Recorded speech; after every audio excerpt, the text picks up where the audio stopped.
Hey guys, welcome back to the channel. Jesse here from the Subi Sanctuary. Today I'm going to be showing you how to replace a bolt-on wheel bearing or hub assembly. So this applies to the 05 Plus Legacies, Outback, 2008 onward, WRX, and STI, so on. When you go to look up your part, you'll know if it's a press-in bearing or a bolt-on hub assembly. Here we go. So the tools you're going to need for this are a 14 mil socket, 3-inch extension, 19 mil to undo your wheel studs there, unless you got some tuner ones, a 32 mil socket for undoing your axle nut, I believe 17s for the back of the brake caliper, and from there you may or may not need some other tools, which would include a slide hammer for pulling the hub out, and lastly, if you're in the rust belt, you may need a air hammer, which will then more or less shake out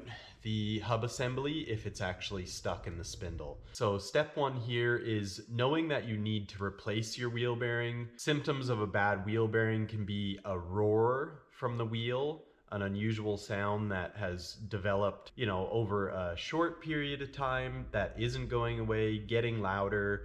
Maybe your car feels a little shifty. If your wheel bearing's actually getting loose enough to have play, then that is definitely time to replace it. So first step is figure out which wheel bearing is bad. For me, from the sound of driving my car, I believe it is this wheel. So what I'm gonna do is get this wheel off the ground. If you're using a jack, make sure you use some jack stands to support it after and get your wheel off. All right, we have our wheel off the ground here, so we're gonna go ahead, give her a little shake, see what we got. That is a lot of play for a wheel bearing. That is not good. So let's get the wheel off. All right, next we're gonna take off the axle nut here. So this is the 32 mil. Yep. So now I'm gonna rotate my spindle here just so I can get at my hardware a little easier. Now I'm gonna undo my caliper from the bracket, just because I'll kind of have to put it back together after anyway. So these are 14s, at least on my car.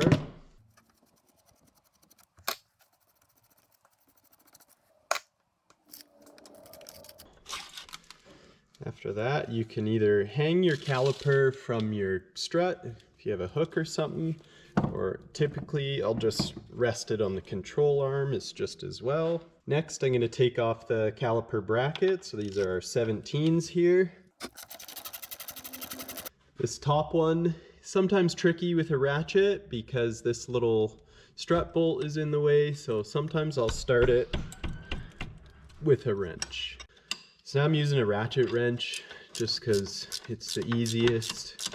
You can keep cranking it with a wrench if you want, or maybe, an extension on a wobble, and you can get it out.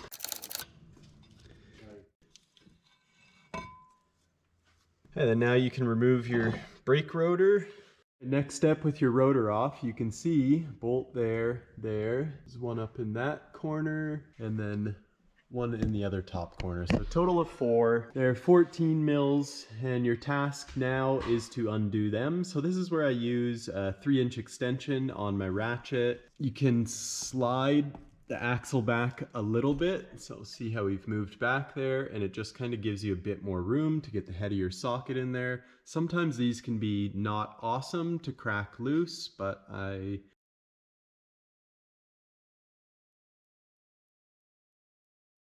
Alright, now for getting these other two, I'm going to rotate the spindle back this way so it kind of opens up some room for me.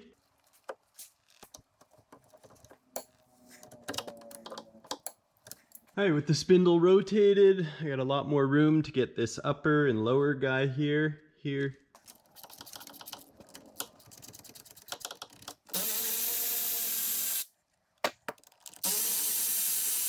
Alright, now we got all 4 of them out. We can straighten our spindle out and begin to remove our hub assembly.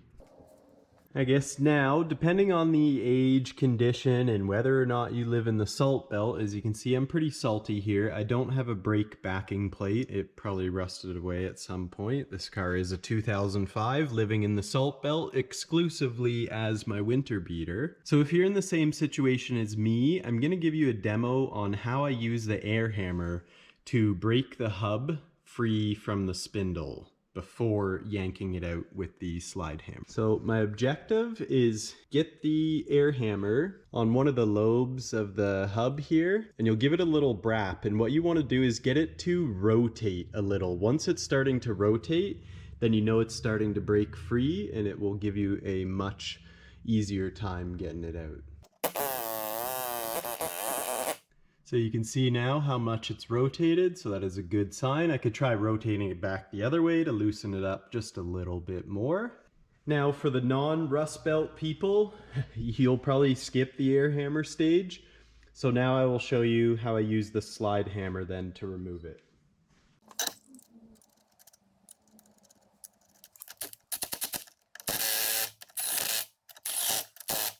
All right, with the adapter on there, then we thread in our actual hammer part here.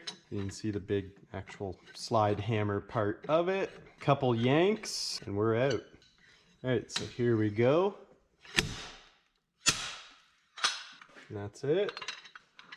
So from here you can see it is quite loaded up with crap and dirt. That little tab there is your ABS sensor. Be very careful with that. If your car is eligible, you could always try and remove it, but I feel like if I try to undo that 10 mil bolt, it is definitely gonna snap in the spindle, so I'm gonna leave it right where it is, which is just fine. So before putting your other hub assembly in, it is wise to clean out the rust and the debris build up in there. You're not going to be able to do that with your finger. It's best to use a wire wheel, so you can push your axle back over to the side and the other side to be able to get all the spots.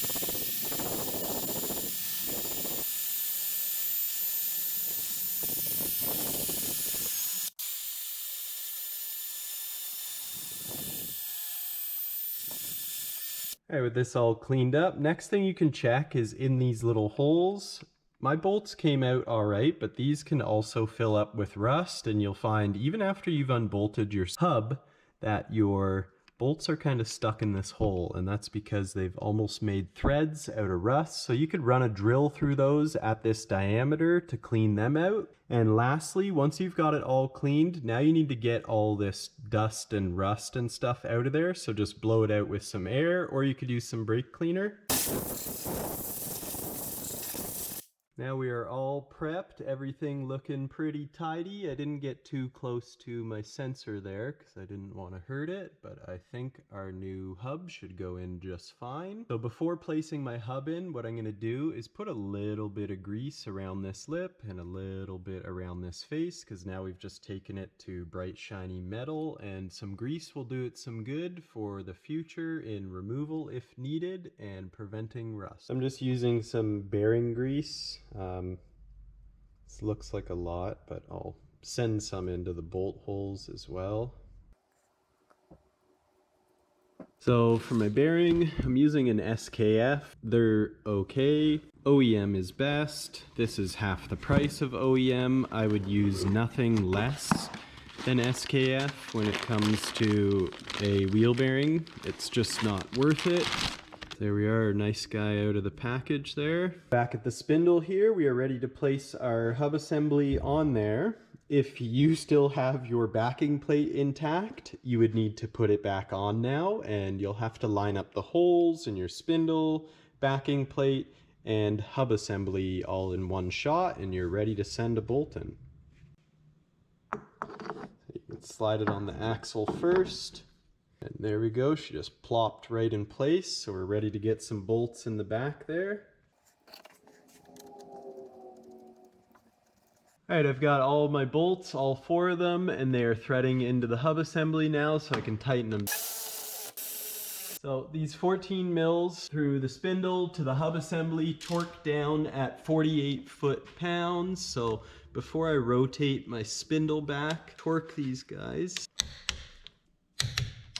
All right, now we'll rotate the spindle the other way, get the other ones. Then now I'm going to straighten the spindle back out here. So with the spindle straightened back out, we are now going to put our brake rotor back on, our caliper bracket, and then our caliper.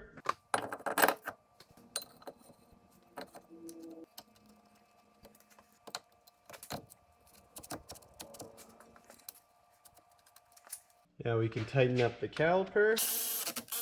Now, last but not least, and definitely incredibly important, is your axle nut. So you don't want to use an impact gun to tighten these because you can damage the bearing doing that. So I'm using my fingers, but you can use just a ratchet or something like that. Now that we have the axle nut tightened down the best we can by hand, we are ready to torque it. So for that, you need this not to rotate or else you're never going to be able to torque it. How I typically do it, most front rotors are vented. I'll put a screwdriver, a nice sturdy one in there, resting against the brake caliper, and then you're able to crank it without issue and get your torque. So we're torquing this to 150 foot-pounds here. You can see how my screwdriver held it in place nice and good. You just take her back out. Final step before putting your wheel back on. So see this little groove in the axle? See this little ripple here? You could, maybe should, use a new axle nut. I'm not. What you have to do to lock it in place for safety is punch this, the axle nut crown, into that little slot. So for this stage, you could use a punch and a hammer if you want, or if your screwdriver is hammer applicable, you could just use your screwdriver. As long as it's not too pointy and it's gonna just pierce through that little crown, then it's fine. This one's pretty blunt, so it should be okay. So there we are with it squished into the little slot. And after that, you are ready to put your wheel on. Make sure you torque your wheel and re-torque it after that, and you are all set with a nice fresh wheel bearing. So here's what the bad one sounds like in my hands. Definitely not good. Now I'm going to be putting on a different wheel than I took off because it is not winter time here in Canada. So now I can put on the summer wheels just in case I need to drive this car during the summer. At least I'm not going to burn out my snows.